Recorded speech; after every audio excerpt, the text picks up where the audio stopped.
tackling about the survey about iced coffee. So, list of contents.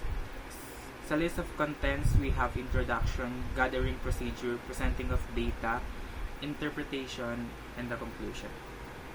For the introduction, surveying is a data gathering technique used to collect information, opinions, and responses from a specific group of people. In research, surveys help researchers gather organized data that can be analyzed and interpreted.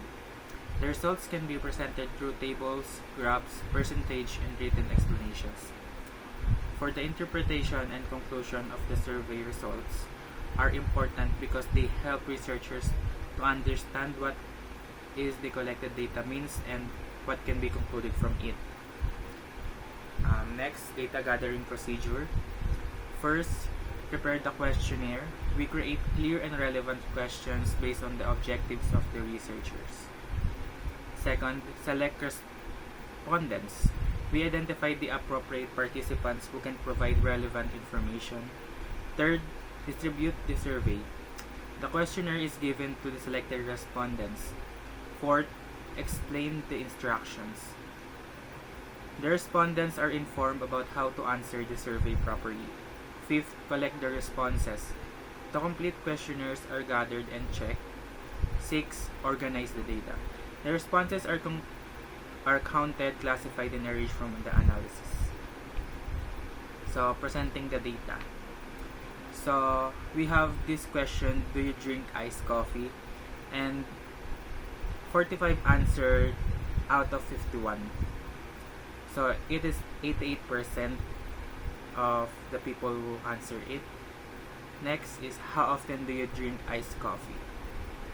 So, we have top 2 in here. The 17 answers and the 20. The top one is 20. They rarely drink iced coffee. And for the number 2, 17 answers says 1 to 2 times a week lang sila uminom ng iced coffee. So, here naman sa ice flavor ng iced coffee na preferred nila. Pinakamataas dito is caramel macchiato.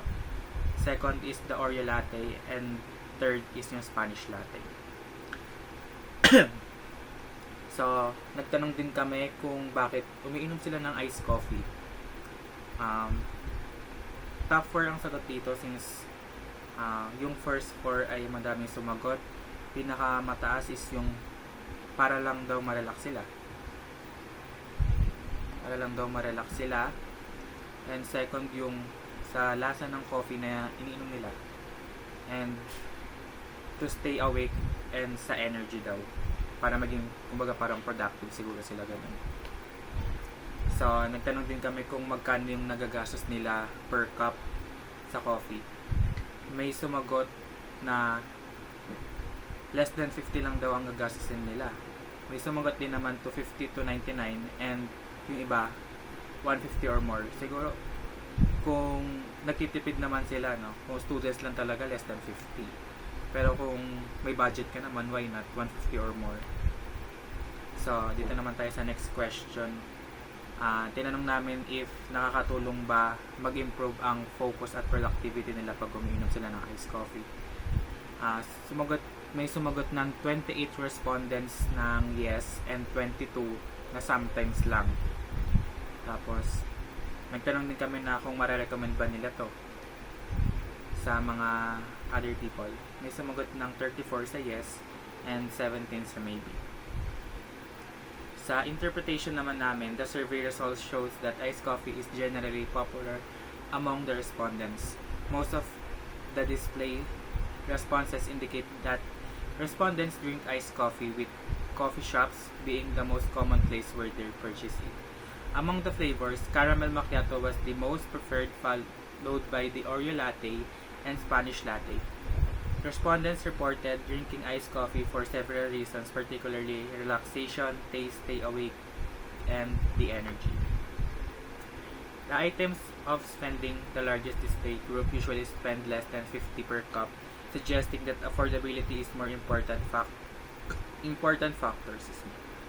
The results also shows that Many respondents believe that iced coffee can help focus or productivity, although this reflects sa perception rather than the scientific proof of an effect. Finally, 66.7% of the display responses indicate that they would recommend iced coffee to others, showing an overall positive perception of the beverages. So, to sum up the survey results, it demonstrates that iced coffee has a strong level of popularity among the respondents. Most respondents reported drinking iced coffee with coffee shops being the dominant purchasing location.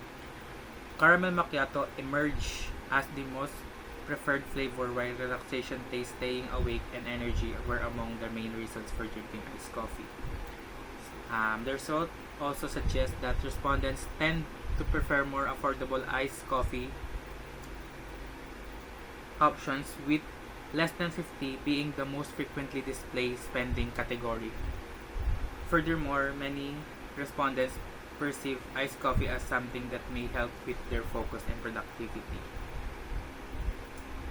Overall, based on the survey respondents, iced coffee appears to be a popular beverage that is valued from its taste, relaxing qualities, perceived energy or focus, benefits, and accessibility through coffee shops. The high percentage of respondents who would recommend iced coffee for further supports the generally positive perception of the product. That's all. Thank you.